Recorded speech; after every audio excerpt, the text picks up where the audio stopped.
Okay, so this is our class number 3. We are continuing our topical questions of the topic inflation. We would be ending inshallah tomorrow. Okay. Why are we doing this? Because people have a lot of problem in this chapter. So I thought I should just solve all of the questions myself. So this topic is clear because we have invested over a month of over this topic. Okay, na? So let's continue. So starting from question number 11, explain the difference between nominal income and real income.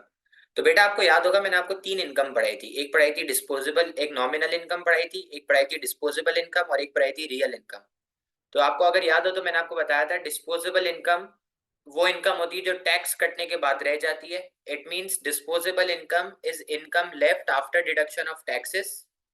फिर आपको बताया था nominal income is income which you receive, मतलब nominal income वो income है जिसमें से ना टैक्स एडजस्ट हुआ है ना इन्फ्लेशन रेट एडजस्ट हुआ है।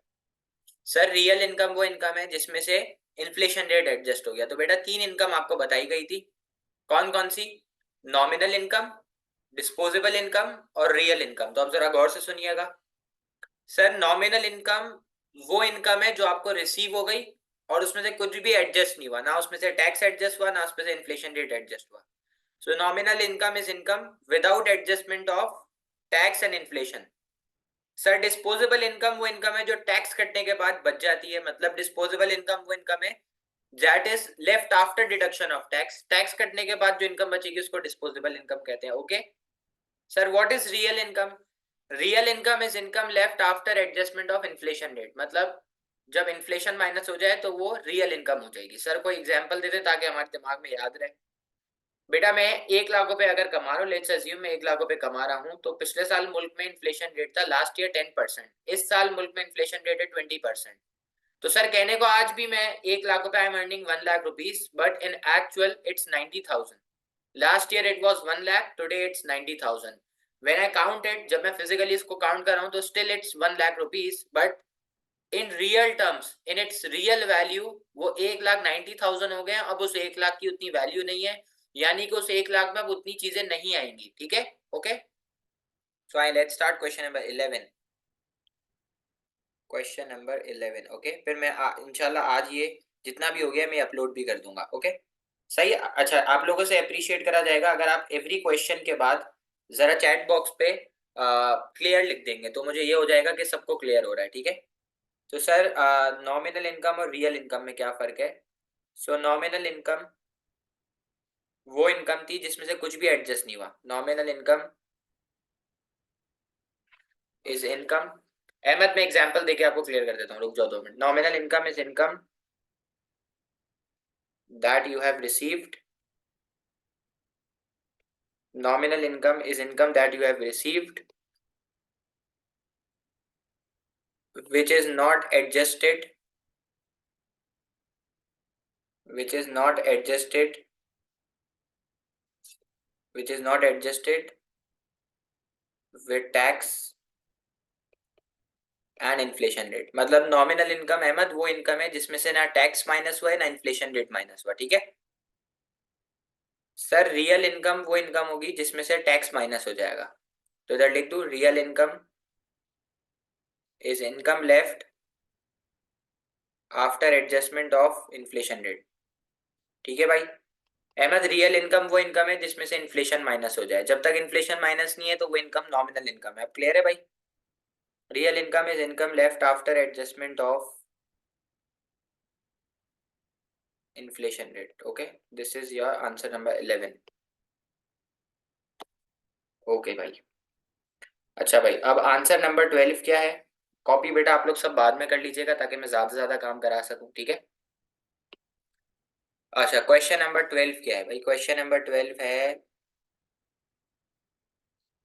Explain the difference between deflation and disinflation. तो आपको याद होगा 3 चीजें होती हैं, एक होता है इन्फ्लेशन, एक होता है डिफ्लेशन, एक होता है डिसइंफ्लेशन। बेटा 3 चीजें होती हैं, एक होता है इन्फ्लेशन, एक होता है डिफ्लेशन, एक होता है डिसइंफ्लेशन। सर इन्फ्लेशन का मतलब होता है प्राइस का बढ़ना यानी कि महंगाई। सर इन्फ्लेशन का मतलब है प्राइस का बढ़ना प्राइस लेवल का इंक्रीज होना यानी कि महंगाई, जो अभी पाकिस्तान में, जो अभी पूरी दुनिया में चल रही है, वर्ल्ड वाइड चल रही है। सर डिफ्लेशन का मतलब होता है प्राइस का कम होना यानी कि सस्ताई, यानी कि डिफ्लेशन तब होगा जब प्राइस लेवल नेगेटिव में चला जाए। ऐसा रियल वर्ल्ड में कभी भी नहीं होता कि प्राइस लेवल नेगेटिव में चला जाए, ठीक है। तो डिफ्लेशन कभी भी नहीं आती, या तो इन्फ्लेशन होती है या तो डिसइन्फ्लेशन होती है, ठीक है। तो सर इन्फ्लेशन का मतलब होता है प्राइस का बढ़ना, डिफ्लेशन का मतलब होता है प्राइस का कम होना, यानी कि जब प्राइस लेवल नेगेटिव में चले जाए तो इसका मतलब है डिफ्लेशन है। और जब प्राइस बढ़ रही है, प्राइस लेवल पॉजिटिव में है और प्राइस लेवल बढ़ रहा है, तो इसका मतलब है इन्फ्लेशन है। सर डिसइन्फ्लेशन का क्या मतलब है? डिसइन्फ्लेशन का मतलब है कि महंगाई अब भी है लेकिन महंगाई का रेट स्लो हो गया, मतलब प्राइस अब भी बढ़ी है लेकिन स्लोअर रेट से। एग्जाम्पल सुनना भाई, आज पेट्रोल का रेट है 200, कल 220 हो गया, फिर 240 हुआ, फिर 260 हुआ, तो सीधी सीधी प्राइस बढ़ रही है, तो इसका मतलब है इन्फ्लेशन है। अब पेट्रोल का रेट 260 हुआ है अभी, इट्स नाउ एट 260, तो अगर 260 से 250 हो जाए, तो अगर मैं 200 रुपए से कंपेयर करूं, अगर मैं 200 रुपए से कंपेयर करूं, तो अभी भी महंगाई है लेकिन महंगाई का रेट गिरना शुरू हो गया है। तो सर जब महंगाई, प्राइस अब भी बढ़ रही है लेकिन रेट गिर रहा है, तो उसको कहते हैं डिसइन्फ्लेशन। ठीक है, तो ये क्लियर है भाई, डिफ्लेशन, इन्फ्लेशन और डिसइन्फ्लेशन, इन तीनों को मैंने बता दिया आपको। सर इन्फ्लेशन का मतलब है प्राइस का बढ़ना यानी कि महंगाई, डिफ्लेशन का मतलब है प्राइस का कम होना यानी कि सस्ताई, मतलब जब भी प्राइस लेवल नेगेटिव में चले जाए so it's deflation. Sir disinflation का क्या मतलब है? प्राइस अब भी बढ़ी है लेकिन रेट स्लो हो गया है, तो लिख दूं भाई, ठीक है। अहमद क्लियर है?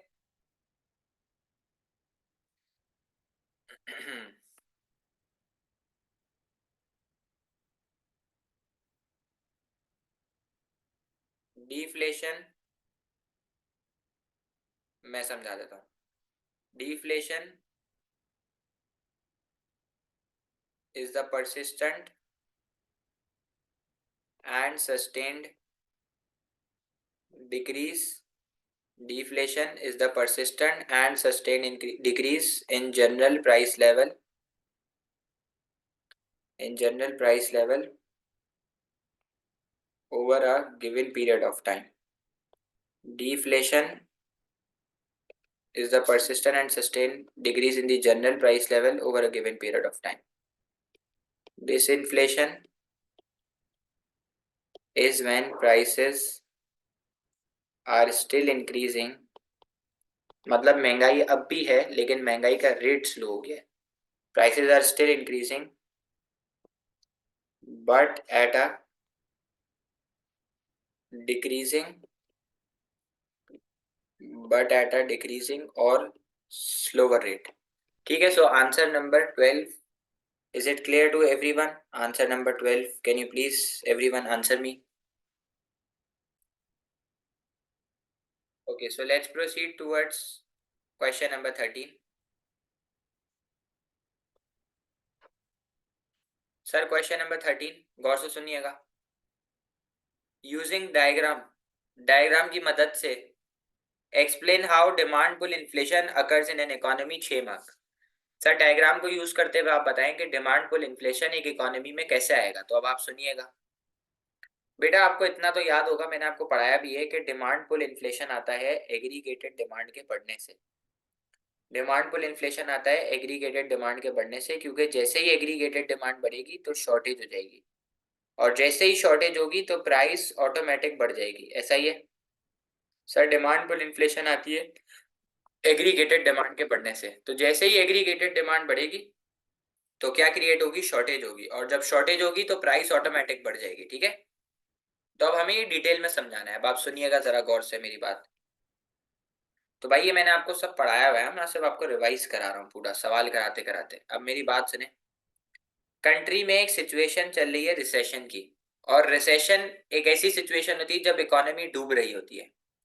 कंट्री में एक सिचुएशन चल रही है रिसेशन की, रिसेशन एक ऐसी सिचुएशन है जिसमें इकोनॉमी डूब रही होती है, और जब इकोनॉमी डूब रही होती है तो लोगों की इनकम ऑलरेडी कम होती है, ठीक है ना भाई। तो कंट्री में रिसेशन है, लोगों की इनकम ऑलरेडी कम है, तो अगर गवर्नमेंट चाहती है कि वो इस रिसेशन को सॉल्व करे, तो गवर्नमेंट इनकम टैक्स को क्या करे भाई? कम कर दे। ऑब्वियसली लोगों की इनकम कम है, इनकम टैक्स को बढ़ाऊंगा तो लोग और गरीब हो जाएंगे, तो गवर्नमेंट को इनकम टैक्स को कम करना चाहिए।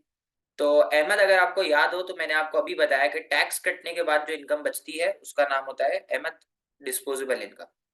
तो अगर टैक्स कम होगा तो डिस्पोजेबल इनकम बढ़ जाएगी, और इनकम रिप्रेजेंट करती है इंसान की परचेजिंग पावर को, तो परचेजिंग पावर बढ़ जाएगी ना भाई। जब पैसा ज्यादा आएगा तो मैं उड़ाऊंगा भी ज्यादा।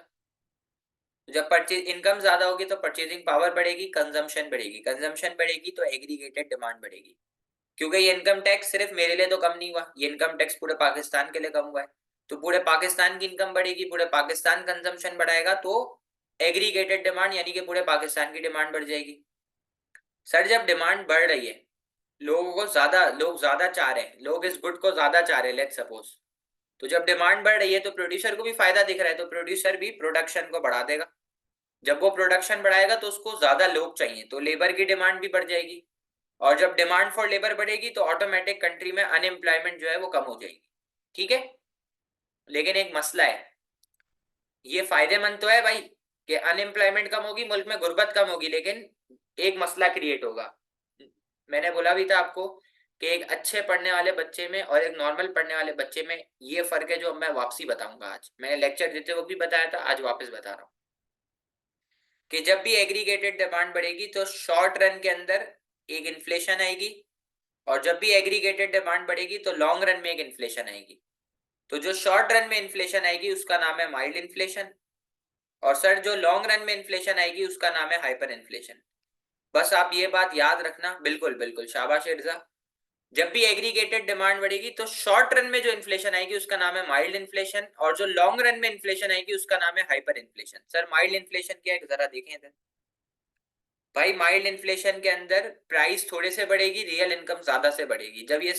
जब 2023 शुरू हुआ था तो मुल्क में माइल्ड इन्फ्लेशन थी, महंगाई बढ़ रही थी, महंगाई आ रही थी, लेकिन थोड़े थोड़े से आ रही थी, और साथ साथ लोगों की इनकम भी बढ़ रही थी।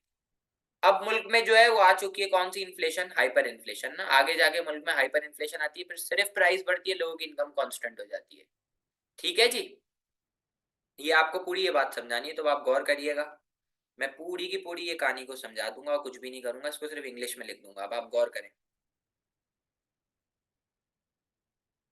अब आप देखिएगा सिर्फ। देखिए, अगर प्रेफरेबल ये है कि अगर आपकी स्पीड तेज है तो आप साथ साथ कॉपी करें, वरना आप सिर्फ देखते रहें। तो अभी मैं शुरू करता हूँ। There is a situation of recession. There is a situation of recession in the country. There is a situation of recession in the country.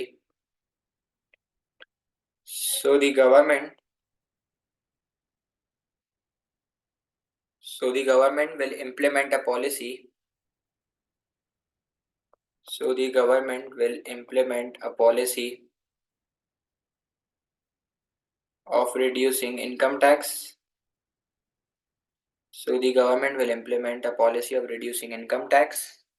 Sir tax कटने के बाद जो इनकम बचती है उस इनकम को कहते हैं डिस्पोजेबल इनकम। तो इनकम टैक्स कम हुआ है तो डिस्पोजेबल इनकम बढ़ जाएगी। तो इधर लिख दूं which will increase disposable income. Income जो है वो इंसान की परचेजिंग पावर को रिप्रेजेंट करती है, तो लिख दूं which will increase our disposable income, which will increase purchasing power,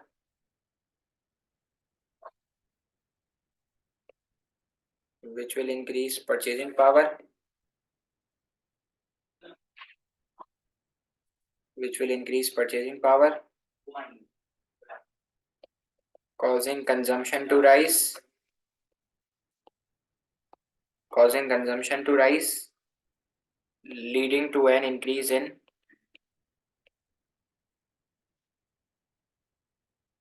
leading to an increase in aggregated demand. अब गौर से बात सुनना, पेपर में शॉर्ट फॉर्म अलाउड नहीं है, आपको पेपर में पूरा लिखना है। For now you can do it, ठीक है। अब बताओ, जब एग्रीगेटेड डिमांड बढ़ेगी तो प्रोड्यूसर को सिग्नल मिलेगा, तो लिखूं भाई which will provide signal to producer, which will provide signal to producer, so he will extend, जब डिमांड ज्यादा होगी वो माल भी ज्यादा बनाएगा, so he will extend the production process, so he will extend production process for which he will hire more labor, for which he will hire more labor, which will increase demand for labor, which will increase demand for labor, leading to a fall in unemployment. ठीक है, अब मैंने इसमें एक बात miss कर दी है, और जो बात मैंने मिस करी है वो मैंने कौन सी बात मिस करी है? मैंने मिस करी है वो इन्फ्लेशन वाली बात मिस करी है, और दूसरा ग्राफ बनाने वाली। मैंने आपको बताया था कि शॉर्ट रन में बेटा कोई बच्चे याद दिलाएगा कौन सी इन्फ्लेशन आएगी? तो इधर लिखूं भाई, this increase in aggregated demand, good traffic good, this increase in aggregated demand will cause mild inflation in the short run. वो खाने में नहीं होता माइल्ड और हॉट फ्लेवर सूप में होता है, वैसे इसको याद रख लोगे। माइल्ड का मतलब क्या कहते हैं, लेस स्पाइसी कर लो, ठीक है। An increase in aggregated demand will cause mild inflation in short run where prices increases, price थोड़े से बढ़ती है, ठीक है, where prices increases at a slower rate, where price increases at a slower rate than real income, ठीक है, price थोड़े से बढ़ती है, इनकम ज्यादा से बढ़ती है, and will result in hyper inflation, and will result in hyper inflation in the long run, ठीक है, सही है, as shown in diagram below, ठीक है भाई। अब मेरी बात सुनिएगा गौर से। अब देखें, एक तो तरीका है कि आप एक, या तो आप एक ये वाली डायग्राम बना सकते हैं, ठीक है, या तो आप ये वाली डायग्राम बनाते, या तो फिर आप नॉर्मल शिफ्ट वाली डायग्राम बनाए जिसमें normal aggregated demand rightward shift होगा। सर दोनों में से सही कौन सी है? द क्वेश्चन इज के सही दोनों है, दोनों में कोई मसला नहीं है, और कोई एक्स्ट्रा मार्क्स भी नहीं मिलने। बस ये होगा कि जब एग्जामिनर ये वाली डायग्राम देखेगा, ये वाली डायग्राम नॉर्मल शिफ्ट वाली नहीं, ये वाली डायग्राम देखेगा, तो एक बच्चे का भरम बढ़ जाता है कि यार ये बच्चा पढ़ने वाला है तभी इसने ये वाली डायग्राम बनाई है। समझ रहे हो क्या बोला भाई मैंने? इस डायग्राम में और नॉर्मल वाली डायग्राम में कोई फर्क नहीं है। सही, कोई फर्क क्यों नहीं है? क्योंकि नॉर्मल वाली भी सही है, ये वाली भी सही है, बस फर्क ये है कि जब आप ये डायग्राम बनाओगे तो एक आपका भ्रम बढ़ जाएगा कि यार ये बच्चा जो है ये पढ़ने वाला है, एक अच्छा पढ़ने वाला बच्चा है। तो मैं किसी को फोर्स नहीं कर रहा कि कोई ये वाली बनाए वो वाली बनाए, मैं होता तो मैं यही वाली बनाता। अब देखो, जब सिखाया था तो टाइम लग रहा था, अब बनाने में 2 मिनट लगेगी। बस आपको इतना याद होना चाहिए, याद नहीं भी है तो भी कोई मसला।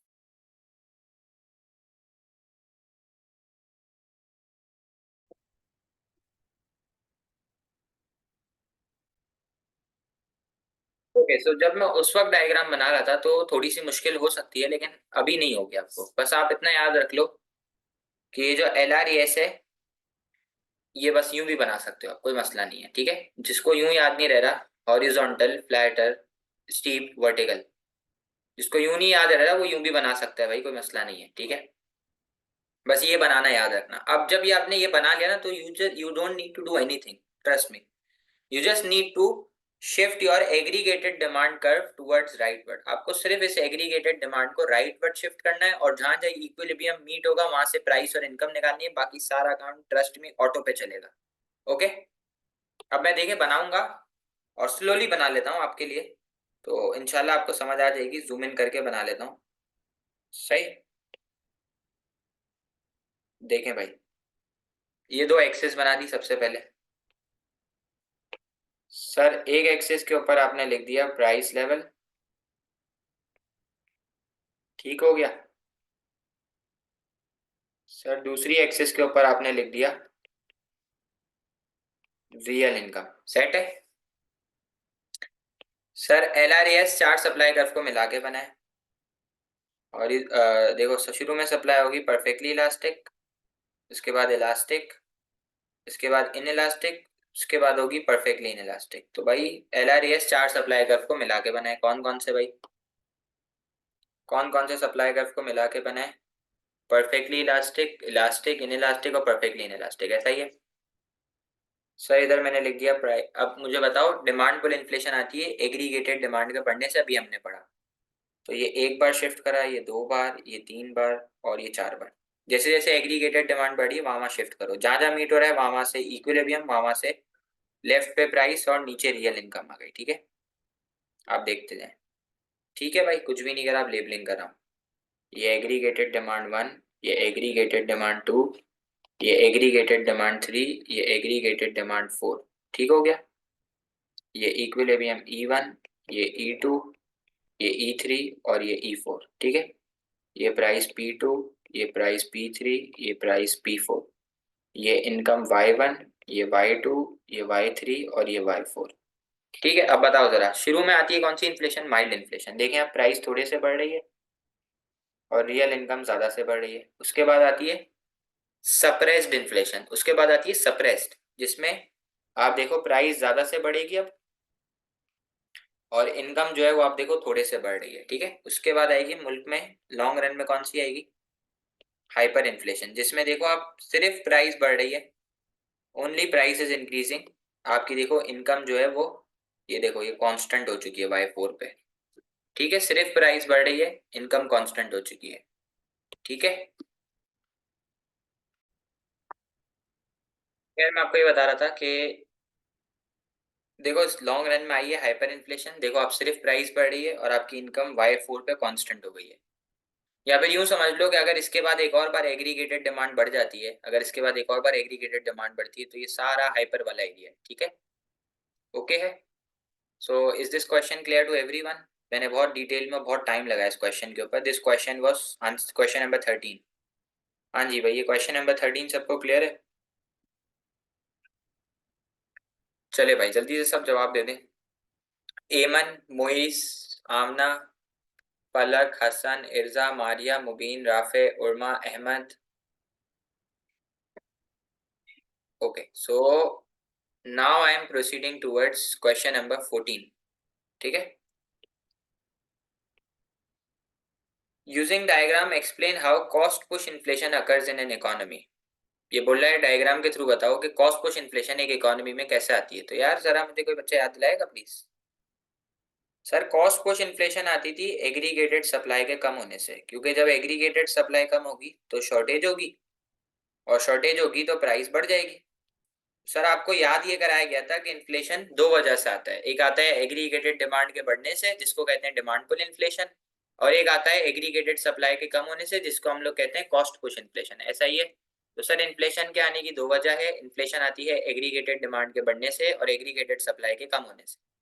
सर एग्रीगेटेड सप्लाई के कम होने को कहते हैं cost push inflation, aggregated demand के बढ़ने को कहते हैं डिमांड पुल इन्फ्लेशन। ओके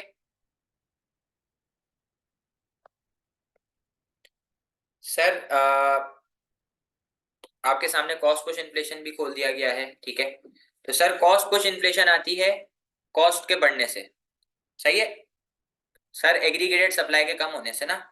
तो भाई इस एग्रीगेटेड सप्लाई के कम होने के पीछे रीजन है कॉस्ट का बढ़ना, इस प्राइस के बढ़ने के पीछे रीजन है एग्रीगेटेड सप्लाई का कम होना, इस एग्रीगेटेड सप्लाई के कम होने के पीछे रीजन है कॉस्ट का बढ़ना है। इसलिए सबसे पहले इस इन्फ्लेशन का नाम है कॉस्ट पुश इन्फ्लेशन, क्योंकि प्राइस के बढ़ने के पीछे रीजन है एग्रीगेटेड सप्लाई का कम होना, एग्रीगेटेड सप्लाई के कम होने के पीछे रीजन है कॉस्ट का बढ़ना, इसलिए इस इन्फ्लेशन का नाम है कॉस्ट पुश इन्फ्लेशन। और कॉस्ट के बढ़ने के पीछे ये छह रीजन हैं। सर आपको फैक्टर अफेक्टिंग सप्लाई याद होंगे, इनडायरेक्ट टैक्स के लगने से, इनडायरेक्ट टैक्स के लगने से सप्लाई जो है वो आपकी कम होती है, सब्सिडी के रिमूव होने से सप्लाई कम होती है, कॉस्ट ऑफ प्रोडक्शन के बढ़ने से सप्लाई कम होती है, रॉ मटेरियल की प्राइस बढ़ने से सप्लाई कम होगी, वेज प्राइस स्पाइरल से सप्लाई कम होगी। याद है आपको वो कहानी एम्प्लॉय ट्रेड यूनियन और एम्प्लॉयर वाली, कि एम्प्लॉय जाएगा ट्रेड यूनियन के पास, ट्रेड यूनियन जाएगा एम्प्लॉयर के पास, उसको जाके बोलेगा मेरे वर्कर की वेज बढ़ाओ, मुल्क में महंगाई है, वो वेज बढ़ा देगा, और फिर एक्सेट्रा एक्सेट्रा। और इम्पोर्टेड इन्फ्लेशन याद है आपको, आप बाहर से कोई ऐसी चीज मंगाते थे जिसकी डिमांड इनइलास्टिक थी, मैंने एग्जांपल दी थी आपको ऑयल की, याद है? ठीक है, तो करें भाई, ये शुरू करें, आ जाए।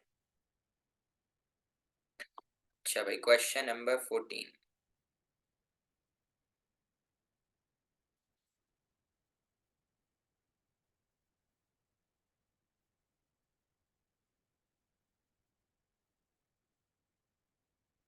चलो भाई इधर लिख दूं, cost push,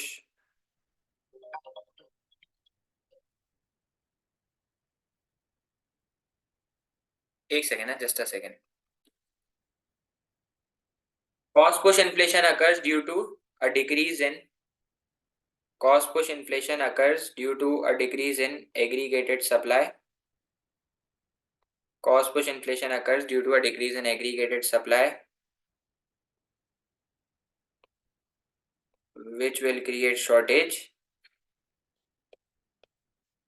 Cost push inflation occurs due to a decrease in aggregated supply, which will create shortage,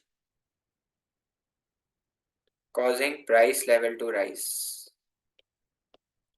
Causing price level to rise. ठीक है, अब मैं इधर लिख रहा हूं, a decrease in short run aggregated supply, a decrease in short run aggregated supply from SRAS to SRAS1, मैं साथ साथ डायग्राम भी कवर कर रहा हूं, due to imposition of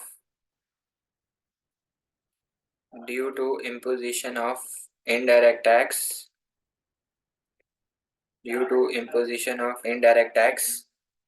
will create shortage. Supply कम होती है तो शॉर्टेज होती है, will create shortage,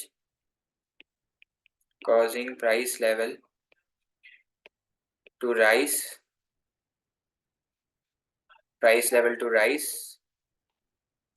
from P to P1, causing price level to rise from P to P1, which will reduce real income,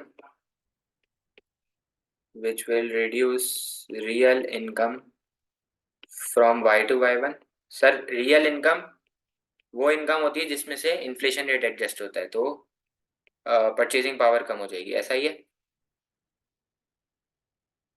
comma, this is how new equilibrium, this is how new equilibrium point is achieved from E to E1 as shown in diagram below. ठीक है, अब मैं diagram बना रहा हूँ, जरा गौर करिएगा please. अच्छा जी, अब सुने, अब मैं डायग्राम बनाऊंगा तो डायग्राम ऑटोमेटिक जो है ना वो कनेक्ट हो जाएगी, आप जरा गौर करिएगा। बेटा क्या डायग्राम बनाऊं, एग्रीगेटेड सप्लाई कम हो रही है, तो आपको रूल याद है, रूल ऑफ थंब, कोई भी चीज बढ़ेगी तो कहाँ शिफ्ट होता है, कोई भी चीज कम होगी तो कहाँ शिफ्ट होगा। तो जरा मुझे कोई बच्चा चैट बॉक्स पे बताएगा कौन सा शिफ्ट दिखाऊंगा, कोई बच्चा जरा मुझे बताएगा कौन सा शिफ्ट दिखाऊंगा। तो it's gonna be a leftward shift, right right right right, thank you guys. तो ऊपर मैं लिख दूंगा price level, okay,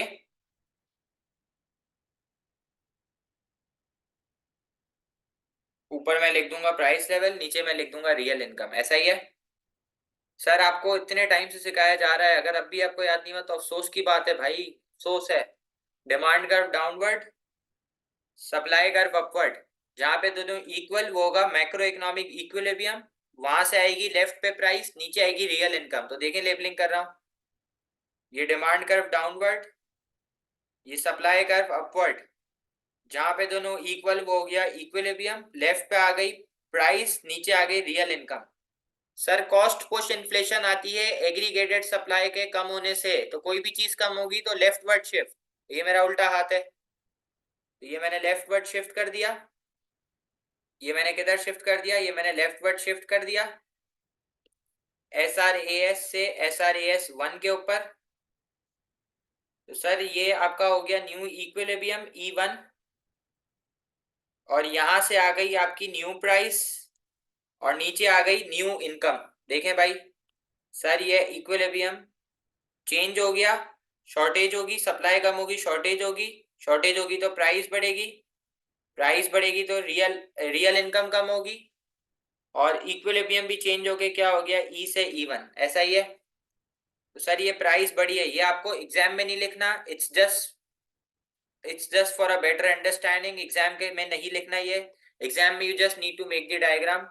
sir price बढ़ी है इसका मतलब है कि मुल्क में इन्फ्लेशन रेट बढ़ गया, सही है।